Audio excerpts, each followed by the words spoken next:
Hello good morning students. देखो बेटा, previous lecture में मैंने आपके लिए न्यूमेरिकल्स ही कराए थे। इस लेक्चर में भी मैं कुछ और न्यूमेरिकल्स लेके आया हूं। Example number 15। ठीक, एग्जाम्पल नंबर 15 है, कोई इलेक्ट्रॉन 2 × 10⁴ न्यूटन अपॉन कूलाम परिमाण के एक समान विद्युत क्षेत्र में 1.5 सेंटीमीटर दूरी तक गिरता है। क्षेत्र का परिमाण समान रखते हुए इस लाइन को अंडरलाइन कर लें। समान रखते हुए इसकी दिशा उत्क्रमित कर दी जाती है और अब कोई प्रोटॉन इसी क्षेत्र में, जो क्षेत्र यहां पर था, उसी क्षेत्र को समान रखते हुए उतनी ही दूरी तक गिरता है। तो दोनों प्रक्रियाओं में लगे समय की गणना करनी है बेटा। एक तो टाइम फाइंड करना है, ठीक है। तो देखो, सबसे पहले देखो, एक इलेक्ट्रॉन है। एक इलेक्ट्रॉन को मैंने इस चित्र में शो कर लिया, राइट। परिमाण के एक समान विद्युत क्षेत्र में इतनी दूरी तक गिरता है। तो देखो, एक विद्युत क्षेत्र लगाना है। ये मैंने विद्युत क्षेत्र को इसमें शो कर दिया, ठीक। अब ध्यान रखना, ये इलेक्ट्रॉन ऊपर से नीचे नहीं गिर रहा है, ये एक तल में है बेटा इलेक्ट्रॉन, राइट। किसमें है? ये एक तल में है। ये इलेक्ट्रॉन है हमारा। अब ये किधर की ओर आ रहा है? नीचे की ओर गिर रहा है। तो नीचे कौन सा चार्ज? इलेक्ट्रॉन पर कौन सा चार्ज है मेरा? नेगेटिव। तो नीचे कौन सा चार्ज होगा इस पर? पॉजिटिव। ये पॉजिटिव चार्ज है। तो ऊपर कौन सा चार्ज? नेगेटिव। तभी तो पॉजिटिव चार्ज से इलेक्ट्रॉन क्या होगा? क्या होगा? आकर्षित होगा। तो ये इलेक्ट्रॉन नीचे की ओर आ रहा है ऐसे, ठीक है ना। तो इस पर क्या लग रहा होगा? विद्युत बल। विद्युत बल कहां लगेगा? नीचे की ओर। F बराबर QE, राइट। विद्युत क्षेत्र की दिशा किधर होगी? प्लस से माइनस की ओर होती है। किधर से किधर को होती है? प्लस से माइनस की ओर। ये दर्शा दी मैंने E वेक्टर, राइट। कोई प्रॉब्लम नहीं होनी चाहिए। यहां पे पूछ तो रहा है वो समय, क्या पूछ रहा है? लगे समय की गणना कीजिए, ठीक है ना, विद्युत क्षेत्र को समान रखते हुए। तो इस पर मैं सबसे पहले विद्युत बल की गणना कर लूं। तो देखो बेटा, क्या क्या चीज दे रखी है, किसके लिए गणना कर रहा है। तो पहले हेडिंग डाल दें, केस फर्स्ट, इलेक्ट्रॉन के लिए। इलेक्ट्रॉन के लिए, राइट।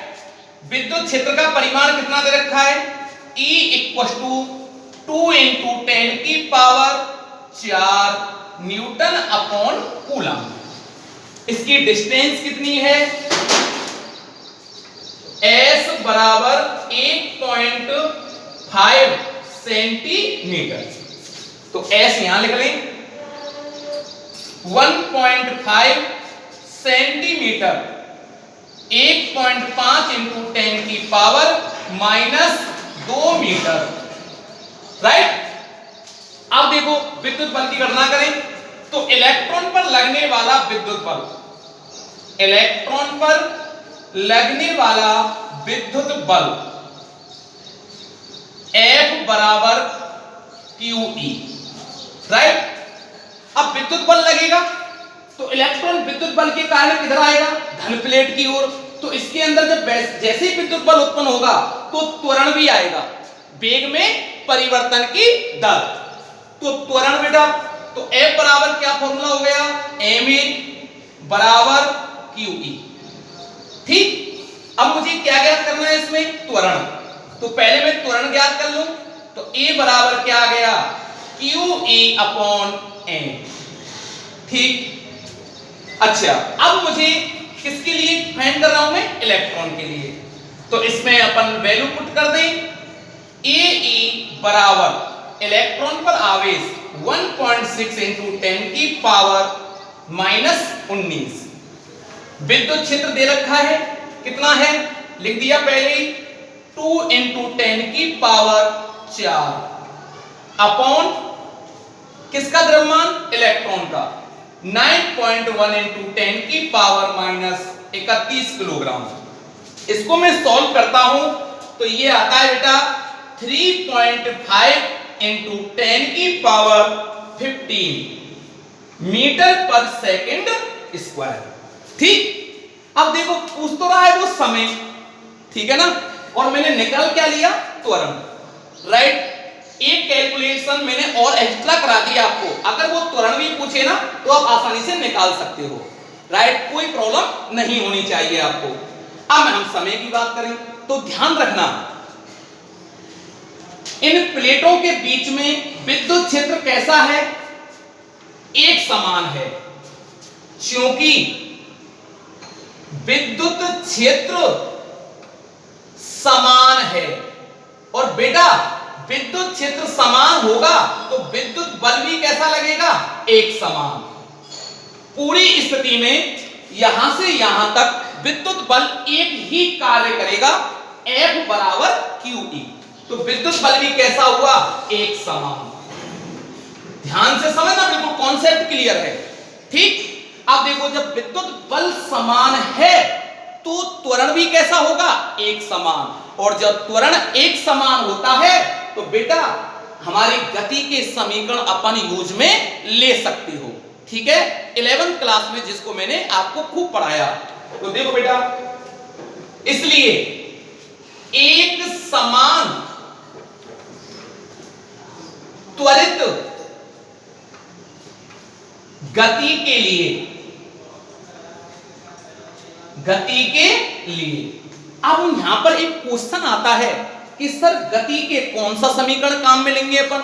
अब गति के देखो जरा देखें आप, पहली इक्वेशन होती है b बराबर u प्लस at, राइट। दूसरी होती है s बराबर ut plus half at square, और तीसरी होती है v स्क्वायर बराबर u square plus 2as, right. अब देखो जरा देखें इधर, हमारे पास क्या क्या चीज उपलब्ध है, हमारे पास टाइम है, टाइम तो वो पूछ रहा है तो टाइम भी है और डिस्टेंस भी है, राइट। हमारे पास बेटा अंतिम वेग नहीं है, और अंतिम वेग नहीं है तो ध्यान रखना पहली इक्वेशन और थर्ड इक्वेशन नहीं लगेगी। कौन सी लगेगी, दूसरी इक्वेशन लगेगी। तो मैं यहां लिख सकता हूं गति के दूसरे समीकरण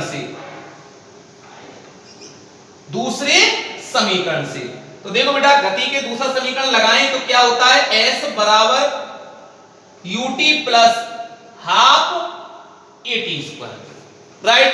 अब देखो ध्यान से, मैंने आपको प्रीवियस लेक्चर में भी बताया था, यदि किसी पिंड को गिराया जाए या छोड़ा जाए तो उसका प्रारंभिक वेग 0 होता है, राइट। यदि किसी पिंड को गिराया जाए या छोड़ा जाए तो इसका प्रारंभिक वेग क्या हो जाएगा बेटा, 0। s बराबर 1/2 at स्क्वायर, तो t स्क्वायर बराबर हो गया 2s/a, तो t बराबर हो गया √ 2s/a, तो t बराबर हो गया, वैल्यू पुट कर दें इसमें 2, s की वैल्यू बेटा 1.5 इंटू 10 की पावर -2 अपॉन a की वैल्यू हम निकाल चुके हैं बेटा, कितना आया था 3.5 इंटू 10 की पावर 15, तो t बराबर, इसको हम सॉल्व करके कितना आ जाता है 2.9 इंटू 10 की पावर -9 सेकेंड, ठीक है। और या मैं इसको ऐसे भी लिख सकता हूं t = 2.9 नैनो सेकेंड, क्योंकि एक नैनो की वैल्यू कितनी होती है 10 की पावर -9। इसी प्रकार से ये मैंने किसके लिए गणना कर ली, इलेक्ट्रॉन के लिए। इसी प्रकार से मैं किसके लिए कैलकुलेट कर लूंगा इसको, प्रोटॉन के लिए भी कर लूंगा। इलेक्ट्रॉन के लिए तो E लगा दूं बेस में, राइट।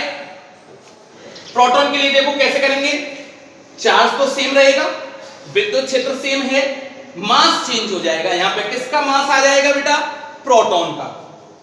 सेम यहां पे बात करें, प्रोटॉन का त्वरण आ जाएगा, ठीक है, कर सकते हो, नोट कर लीजिए। हाँ देखें बेटा, इलेक्ट्रॉन के लिए मैं कैलकुलेट आपके सामने कर ही चुका हूं, प्रोटॉन के लिए इसी प्रकार से मैंने इसको कैलकुलेट कर लिया।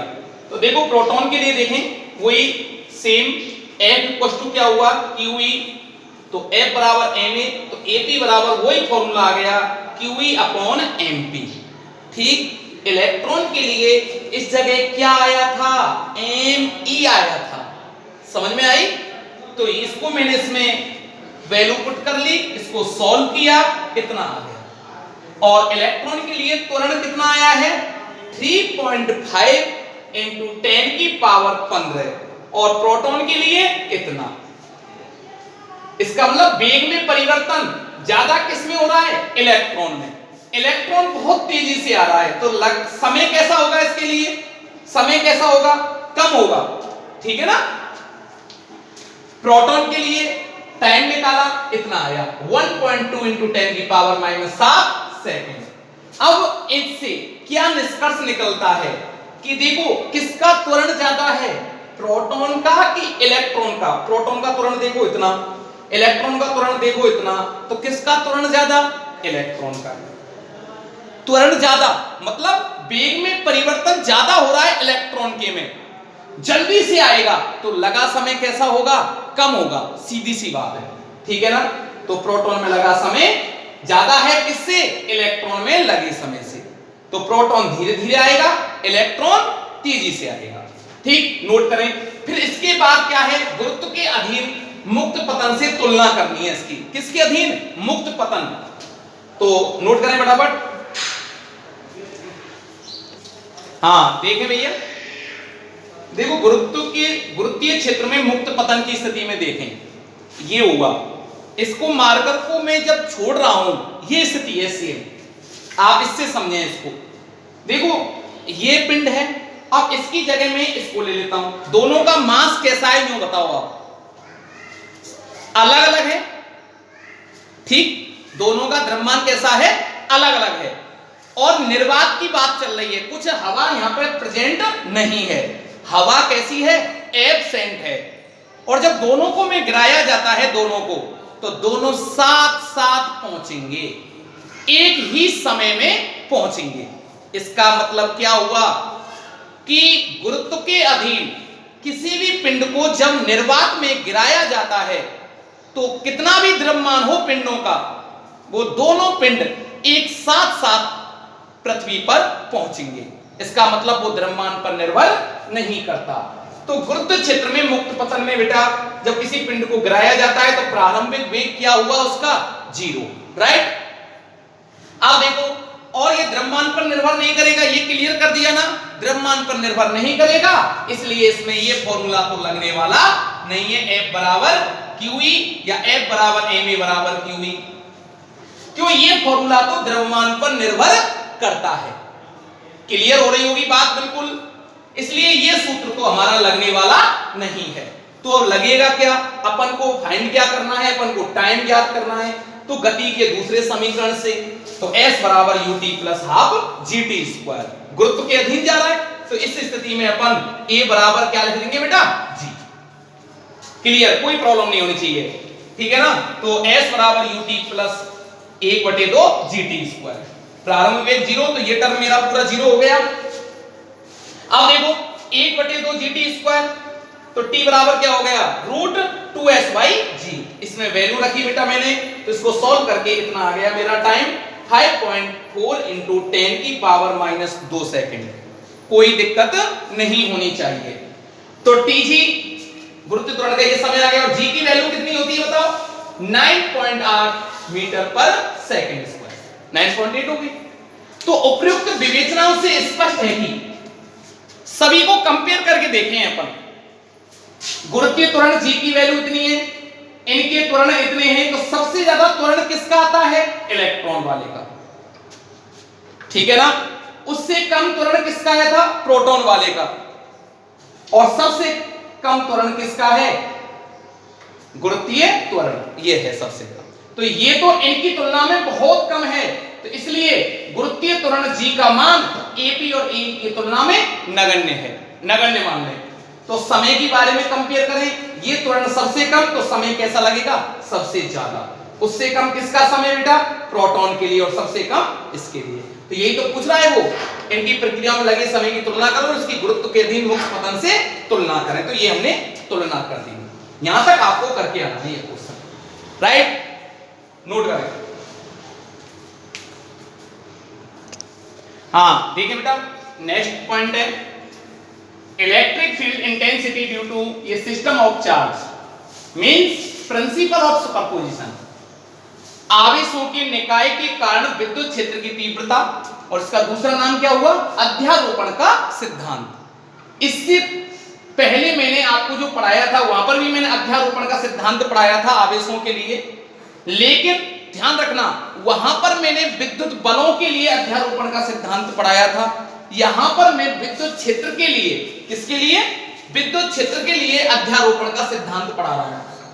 ठीक है बेटा, अध्यारोपण का सिद्धांत मतलब क्या होता है, जब दो या दो से अधिक विद्युत क्षेत्र होंगे तो उनको हम कौन से सिद्धांत के द्वारा जोड़ते हैं, अध्यारोपण के सिद्धांत के आधार पर। राइट, तो देखो एक निकाय है, उस निकाय में ये आवेश रखे हुए हैं, आवेशों का एक निकाय है।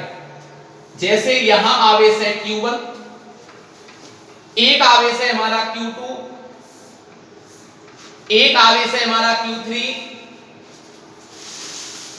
और एक आवेश है हमारा Qn एंड सो ऑन। ठीक है ना। अब इन आवेशों के कारण जो एक निकाय बन गया हमारा आवेशों का, तो इस आवेशों के निकाय के कारण हमको कुल विद्युत क्षेत्र ज्ञात करना है, और यही क्या होता है हमारा अध्यारोपण का सिद्धांत। तो ध्यान रखें बेटा, इस आवेश के कारण मुझे यहां विद्युत क्षेत्र ज्ञात करना है, तो कैसे होगा, इस प्रकार। राइट, तो विद्युत क्षेत्र की दिशा किधर होगी, इधर होगी। धनावेश से कैसे होती है, परे होती है, तो ऐसे होगी बेटा E1 वेक्टर। राइट, इस आवेश के कारण निकालें तो यहां होगी बेटा, कैसे निकालेंगे, क्या होगी, E2 वेक्टर। इस आवेश के कारण निकालें तो कहां होगी, इस प्रकार से यहां होगी, क्या होगी, E3 वेक्टर। क्लियर है ना।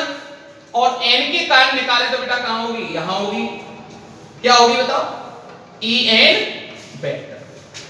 सभी की समझ में आ गया होगा, ये इसके बीच की डिस्टेंस है, सभी के बीच की। जैसे मान लें R1, R2, R3 और Rn। इस प्रकार से हम इसको पूरी को हम फाइंड कर सकते हैं। तो क्या हुई डेफिनेशन, किसी, हाँ ये आवेश का क्या हुआ, निकाय हुआ। इस आवेश के कारण कुल विद्युत क्षेत्र कौमा उस निकाय में उपस्थित आवेशों के कारण उत्पन्न विद्युत क्षेत्रों के सदिश योग के कैसी होती है बेटा, बराबर। कैसी होती है, बराबर। हाँ देखें, अभी मैंने बताया था आपको, तो क्या लिखेंगे, किसी बिंदु आवेश पर, किसी बिंदु आवेश पर आवेशों के निकाय के कारण विद्युत क्षेत्र की तीव्रता, मान ली मैंने परिणामी विद्युत क्षेत्र की तीव्रता क्या मान ली, E वेक्टर। ठीक है ना। उस बिंदु पर प्रत्येक बिंदु आवेश के कारण, जैसे इस आवेश के कारण क्या होती है मेरी E1 वेक्टर बिंदु आवेश के कारण, दूसरे आवेश के कारण क्या होती है E2 वेक्टर, तीसरे आवेश के कारण क्या होती है E3 वेक्टर, और एंड सो ऑन, n आवेश के कारण क्या होती है En वेक्टर। तीव्रता के सदिश योग के तुल्य होती है, सदिश योग। राइट, इस प्रकार से मैं इसको लिख सकता हूं, कोई प्रॉब्लम नहीं होनी चाहिए यहां पर, En वेक्टर। राइट बेटा, यही क्या है हमारा अध्यारोपण का सिद्धांत।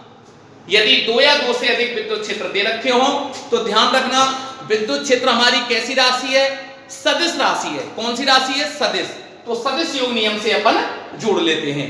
यदि, एक बात ध्यान रखना, एक कंडीशन में यहां पे अप्लाई कर देता हूं, यदि ये सभी विद्युत क्षेत्र एक ही दिशा में हैं, यदि मान लेते हैं सभी विद्युत क्षेत्र समान दिशा में हैं, कैसी दिशा में हो, समान दिशा में, तो वेक्टर फॉर्म में हटा सकता हूं, परिमाण में लिख सकता हूं इनको, E बराबर E1 plus E2 plus E3 dot dot dot plus En। Right, कोई प्रॉब्लम नहीं होनी चाहिए। यदि इनमें से कोई भी विद्युत क्षेत्र अगर विपरीत दिशा में है, मान लो E3 जो वेक्टर है ना, E3 ये विपरीत दिशा में है, तो किसका साइन आ जाएगा इसके सामने? माइनस का चिन्ह आ जाएगा। किसका आ जाएगा? माइनस का। ठीक, यहां तक कोई प्रॉब्लम नहीं होनी चाहिए। इसके ऊपर मैं न्यूमेरिकल कराऊंगा अभी। अब देखो एक और बात बताता हूं मैं, दो आवेशों के कारण किसी कोण पर उत्पन्न विद्युत क्षेत्र का परिणामी विद्युत क्षेत्र कौन से नियम से ज्ञात करते हैं बेटा? समांतर चतुर्भुज नियम से। यदि दो विद्युत क्षेत्र दे रखे हैं, जैसे मैं बता दूं आपको, ये है E1 और E2, दो विद्युत क्षेत्र दे रखे हैं E1 और E2, दोनों के बीच का कोण कितना है बताओ? थीटा। तो किसी कोण पर दे रखे हैं ना दोनों, तो इनको कौन से नियम से ज्ञात करते हैं बताओ? समांतर चतुर्भुज नियम से। और दिशा किधर होगी इसके परिणाम की? दोनों विद्युत क्षेत्र की दिशा किधर होगी? आप ऐसा करा करो, एक समांतर चतुर्भुज बना लो, तो समांतर चतुर्भुज का जो विकर्ण होगा, क्या होगा? विकर्ण, वो परिणामी विद्युत क्षेत्र की दिशा को रिप्रेजेंट करेगा। तो ये जो समांतर चतुर्भुज बन रहा है, ये तो है इसका विकर्ण, इसका विकर्ण ये हुआ इस डायरेक्शन में, तो ये परिणामी विद्युत क्षेत्र की दिशा को व्यक्त करेगा। तो परिणामी विद्युत क्षेत्र की दिशा क्या होगी? ये होगी इस दिशा में। इनका नाम रखें O, A, B और C। तो कौन सी दिशा में होगी परिणामी विद्युत क्षेत्र की दिशा? किधर होगी बेटा? तो दिशा में लिखना चाहूं तो क्या लिख देंगे? OC दिशा में, OC दिशा में, ये ध्यान रखना आपको। तो परिणामी विद्युत क्षेत्र हो गया E बराबर E1 square plus E2 square plus 2E1 E2 cos theta. Theta किसके बीच का एंगल है? E1 और E2 के का, E1 और E2 के बीच का कोण थीटा। क्लियर? और दिशा ज्ञात करनी है, तो दिशा ज्ञात करने का ये सूत्र है E2 sin थीटा बटे E1 plus E2 cos theta. और दिशा किधर आएगी बेटा? OC दिशा में। ठीक, ये नोट कर लें फटाफट। इससे नेक्स्ट में इसी के ऊपर अध्यारोपण के सिद्धांत के ऊपर अभी मैं न्यूमेरिकल करा रहा हूं एक और। हाँ देखो बच्चों, एग्जाम्पल नंबर बेटा 17। ठीक, अच्छा एक बात और मैं आपको बता देता हूं कि बेटा मैं सबसे ज्यादा आपको सफिशिएंट न्यूमेरिकल करा रहा हूं, एक भी न्यूमेरिकल को आपके लिए छोड़ नहीं रहा हूं। अगर बच्चा, कोई बच्चा जैसे आज हमसे जुड़ा है, तो हो सकता है उसको न्यूमेरिकल समझ में ना आए, इसलिए बेटा मैंने आपको देखो अपना कांटेक्ट नंबर भी दे रखा है 9649221408। तो यहां पर एक क्वेश्चन बनता है, तो सर हम क्या करें इनको समझने के लिए? तो बेटा इसको समझने के लिए आपको प्रीवियस सारे लेक्चर मेरे देखने पड़ेंगे आपको, ठीक है ना? शुरू के आप लेक्चर देखोगे, बहुत इंटरेस्ट आएगा आप बच्चों आपको। तो देखो ये लेक्चर मेरा 16 चल रहा है बेटा, तो जब 16 को समझने से पहले आपको 15 लेक्चर देखने पड़ेंगे, बहुत शानदार अच्छा तरीका से समझ में आएगा, क्योंकि मुझे आउटपुट मिल रहा है तो बच्चे यूं कह रहे हैं सर बहुत अच्छा समझ में आ रहा है हमारे में। ठीक है बेटा, तो देखो इसी बात को आगे बढ़ाते हुए ये 17 न्यूमेरिकल है, और आप जानते हो न्यूमेरिकल हमारी फिजिक्स की ताकत है, जान होती है, ठीक है ना? तो देखो बेटा, एक आयताकार निर्देश तंत्र में दो बिंदु धनावेश, ध्यान रखना, प्रत्येक का मान कितना है? 10 की पावर -8 कूलम, क्रमशः है बिंदु x बराबर 0.1। अच्छा ध्यान रखना, इसका मतलब क्या हुआ? हम x निर्देशांक पर चल रहे हैं, y की वैल्यू तो क्या है हमारी? 0। यहां पर भी देखें x की वैल्यू, y की वैल्यू क्या है? 0। हम किस पर बात कर रहे हैं? x अक्ष पर। तो जरा अपन चित्र बना करके इस क्वेश्चन को समझा जाए तो बहुत आसान हो जाएगा। तो देखें बेटा, ये देखें, ये x अक्ष को मैं यहां पे रिप्रेजेंट कर रहा हूं, ये इसका ओरिजिन है बेटा, मूल बिंदु O। ठीक, अब यहां मूल बिंदु पर देखें, पहले मैंने पहला आवेश कहां रिप्रेजेंट कर रखा है? x बराबर 0.1 दूरी पर, यहां पर। इसका मान बोले 10 की पावर -8 कूलम। इस पॉइंट का नाम E, और डिस्टेंस कितनी है बेटा? 0.1 मीटर। क्लियर? कोई डाउट नहीं? अच्छा, y की वैल्यू 0। अब देखो फिर चलते हैं अगला, x बराबर कितनी दूरी पर मूल बिंदु से? तो यहां पर आगे उतनी डिस्टेंस इधर, ठीक है ना? तो ये 10 की पावर -8 और ये डिस्टेंस भी कितनी है 0.1 और ये पॉइंट डाल दिया मैंने V पर स्थित निम्न बिंदुओं पर विद्युत क्षेत्र का परिमाण व दिशा ज्ञात करें। तो देखो बेटा, तो मैंने दिया है Q1 Q2 की वैल्यू कितनी दे रखी है 10⁻⁸ कूलम, A और B की वैल्यू। तो इनके कारण मुझे मूल बिंदु पर ओरिजिन पर मुझे विद्युत क्षेत्र ज्ञात करना है यहां पर। तो देखें बेटा, इस आवेश का मान रख लेते हूं मैं Q1 और इसका मान मान लेता हूं बेटा Q2, राइट। तो Q1 के कारण मुझे कहां पर ज्ञात करना है मूल बिंदु पर। तो जरा देखें आप, इसको मैं केस लेकर के काम करूं, केस फर्स्ट में कराऊंगा, इसको मैं केस सेकंड में और इसको केस थर्ड में। तो देखें केस फर्स्ट, राइट। कौन से आवेश के कारण Q1 के कारण, कहां पर मूल बिंदु पर। तो Q1 आवेश के कारण मूल बिंदु पर विद्युत क्षेत्र E1 से रिप्रेजेंट कर देता हूं, Q1 E1। फॉर्मूला देखें, KQ अपॉन क्या होता है R²। इसमें मैं वैल्यू पुट करता हूं बेटा E1। जरा इसकी डायरेक्शन देखें आप लोग, Q1 के कारण मुझे मूल बिंदु पर ज्ञात करना है। नेचर कैसा है इसका बताएं, पॉजिटिव। तो पॉजिटिव के कारण विद्युत क्षेत्र जो होता है कैसा होता है, परे दूर दिशा में होता है। तो यहां से जब मैं इधर चलूंगा तो दूर दिशा कौन सी होगी, ये वाली, राइट। बिल्कुल क्लियर हो जाना चाहिए समझ में। E1 वेक्टर, ठीक। E1 परिमाण में लिख रहा हूं, वेक्टर लगाने की जरूरत नहीं है।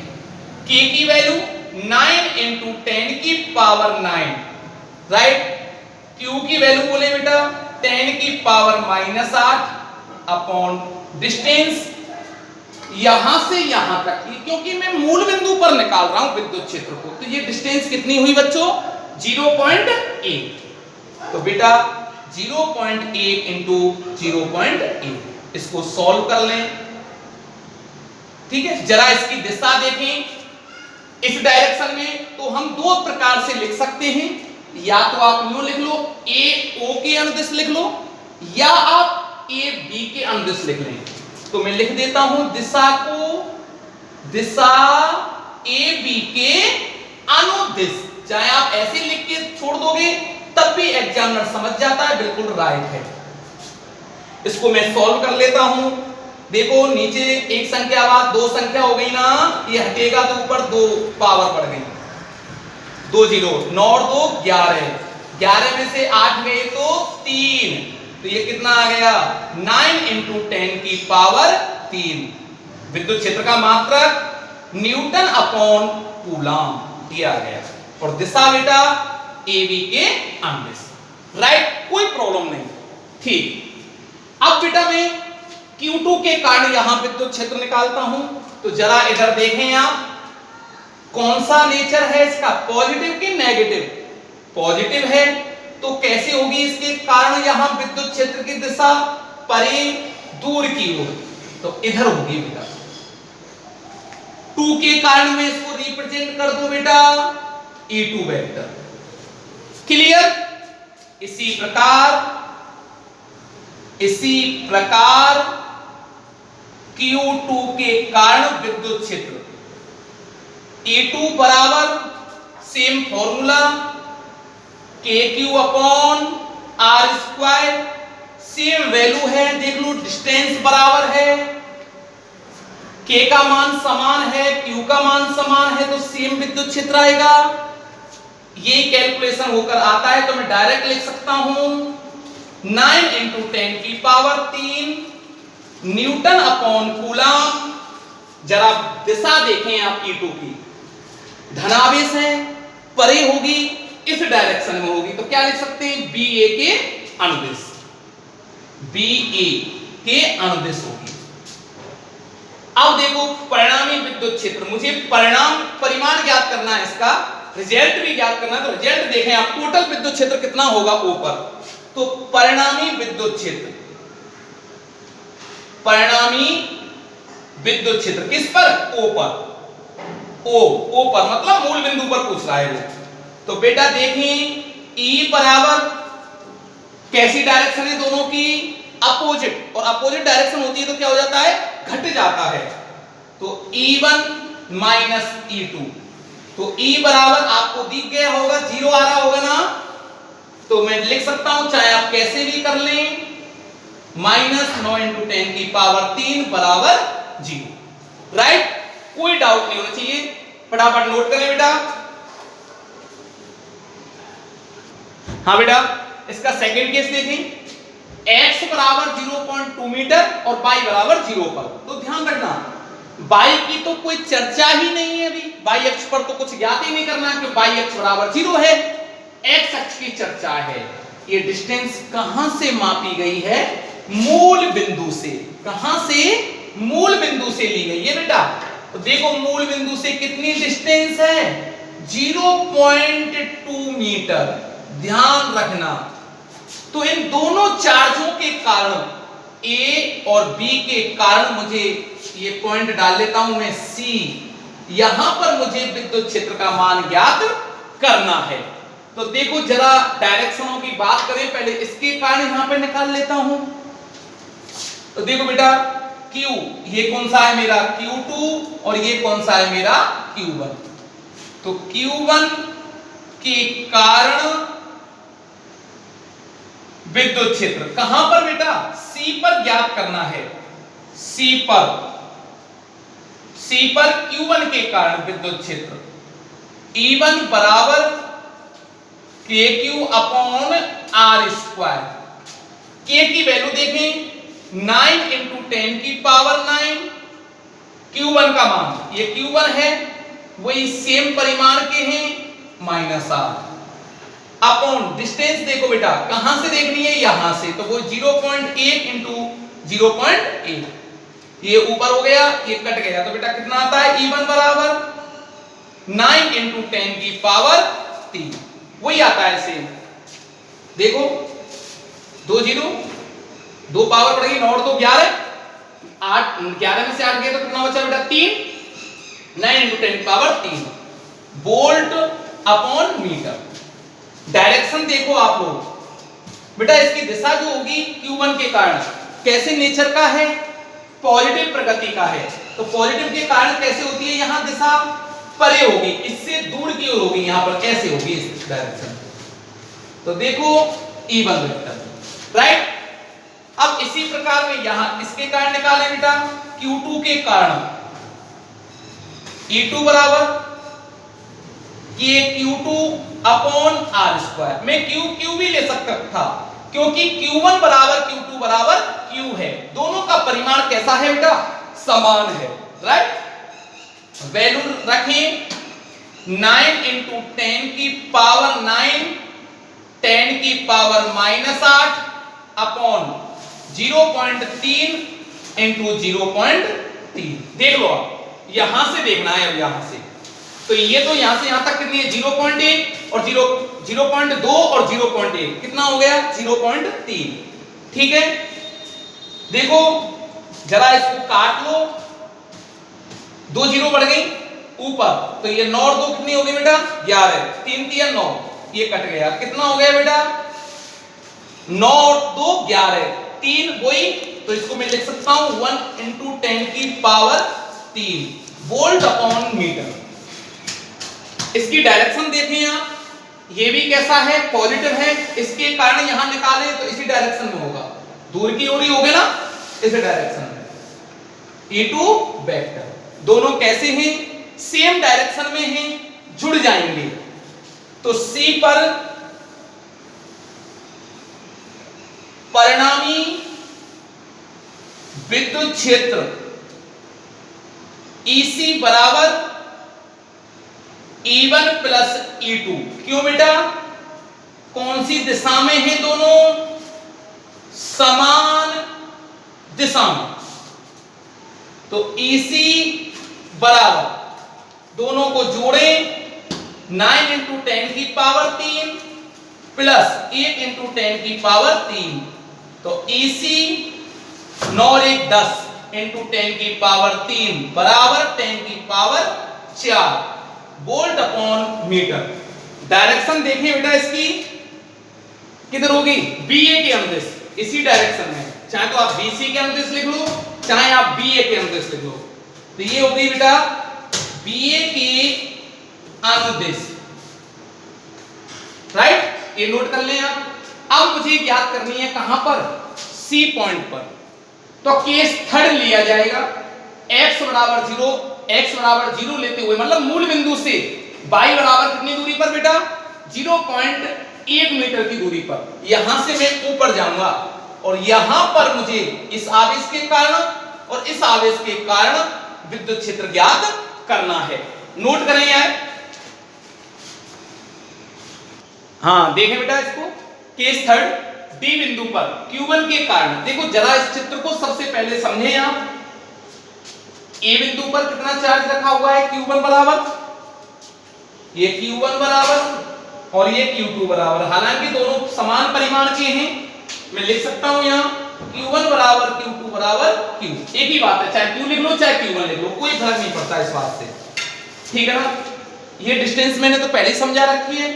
यहां से y अक्ष पर कितनी डिस्टेंस ली, 0.1 मीटर की दूरी पर कोई बिंदु मैंने D ले लिया बेटा। यहां कौन सा बिंदु ले लिया है, D।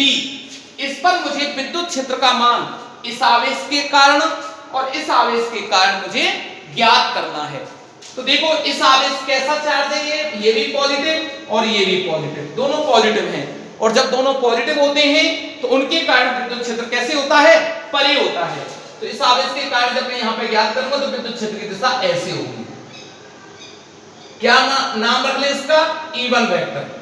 ये भी पॉजिटिव है, इसके कारण भी कैसे होगी बेटा, दूर होगी, E2 वेक्टर, राइट,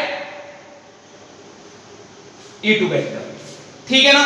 अच्छा देखो बेटा, अब ये बात समझने वाली है, डी बिंदु पर मैं Q1 के कारण, अभी मैंने निकालना बताया था आपको, उस प्रकार से आप निकाल लोगे। E1 बराबर हो गया KQ1 बटे R स्क्वायर, डायरेक्शन ED के अनुदिश, A से D की ओर।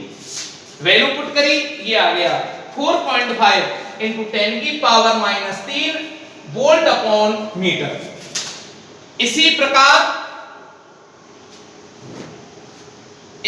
प्रकार Q2 के कारण बेटा E2 बराबर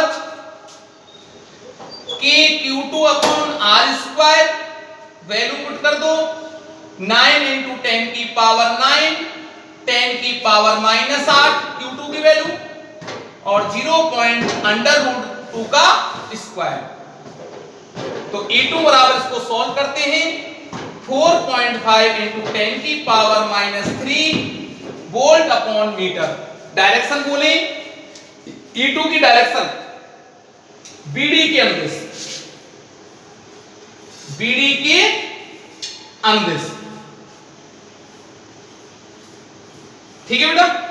अब जरा देखें दोनों राशि कैसी हैं। अब मुझे इनका E1 और E2 का मुझे परिणामी विद्युत क्षेत्र ज्ञात करना है, और परिणामी विद्युत क्षेत्र ज्ञात करने के लिए मुझे क्या करना पड़ेगा, समांतर चतुर्भुज नियम लगा देंगे, क्योंकि इनके बीच का एंगल मुझे देखना पड़ेगा। तो इनका देखो सिमेट्री से देखो कितने डिग्री का आ रहा है, ये दोनों के बीच का एंगल 90 डिग्री का होगा, सीधी सी बात है। ये 90, देखो यहां पर देख लो आप, यहां से देख लो, ये 90 अच्छा ये 0.1, ये 0, अच्छा ये कितने कितने के बनेंगे बेटा, 45, और ये भी कितना होगा हमारा 45। त्रिभुज के तीनों कोणों का योग कितना हो गया, 180, राइट। ये 45, तो ये 45 और ये 45, 90 डिग्री होगी, ठीक है ना बेटा। तो इनका परिणामी विद्युत क्षेत्र, परिणामी विद्युत क्षेत्र कौन से नियम से बेटा, समांतर चतुर्भुज नियम से। तो देखो दोनों का परिमाण कैसा आ रहा है, समान आ रहा है। तो यहां पे मैं लिख भी सकता हूं E1 मोड ऑफ E2, दोनों परिमाण में कैसे हैं बेटा, समान हैं। और जब दोनों परिमाण में समान है तो इनका विद्युत क्षेत्र निकाल सकते हैं समांतर चतुर्भुज नियम से। तो E कौन से बिंदु पर बेटा, D बिंदु पर, under root of E1 square और E2 की जगह हम E1 लिख सकते हैं plus 2E1 E1 cos 90, right. cos 90 की वैल्यू 0, तो ED बराबर under root of 2E1 square, तो 2, तो देखो बेटा इसका अंडर रूट लो तो E1 रूट 2, इसमें वैल्यू पुट कर दें तो ED बराबर E1 का मान बोले, E1 का मान कितना आया बेटा 4.5 इंटू 10 की पावर -3 इंटू अंडर रूट 2, ये वैल्यू आ जाती है। ठीक है, अंडर रूट 2 की वैल्यू 1.414, इसको सॉल्व करते हैं तो आंसर आ जाता है हमारा। और डायरेक्शन बोलो बेटा इसकी कितनी होगी। अब डायरेक्शन की बात आती है तो समांतर चतुर्भुज जब नियम देखते हैं ना तो उसका जो विकर्ण बना हुआ है ना, विकर्ण, ये समांतर चतुर्भुज है तो इसका विकर्ण कहां होगा, ये होगा। तो विकर्ण की डायरेक्शन में उस परिणामी विद्युत क्षेत्र की दिशा होती है। तो विकर्ण किधर है हमारा, ये है, ये तो होगा इसका विकर्ण। तो ये कौन सा अक्ष है बेटा, वाई अक्ष। तो O वाई दिशा में, O वाई दिशा में इसकी डायरेक्शन होगी। कौन सी दिशा में होगी बताओ बेटा, O वाई दिशा में होगी, राइट। आज हम यहीं तक पढ़ाते हैं बेटा, कल हम नेक्स्ट टॉपिक पढ़ाएंगे। तो मैं ये आशा करता हूं आपको यहां तक बहुत अच्छा समझ में आ रहा होगा, ठीक है ना बेटा। बार बार वीडियो लेक्चर देखें क्योंकि आपको देखो ऑनलाइन क्लास के काफी फायदे हैं। अगर कोई चीज यहां से समझ में नहीं आती है, कोई पॉइंट यहां से समझ में नहीं आता है, उसको आप दोबारा से आप वीडियो चला करके देख सकते हो, ठीक है। इसलिए मैं न्यूमेरिकलों पर बहुत ज्यादा फोकस रख रहा हूं आपके लिए सिर्फ, ठीक है। नोट कर लें बेटा, धन्यवाद।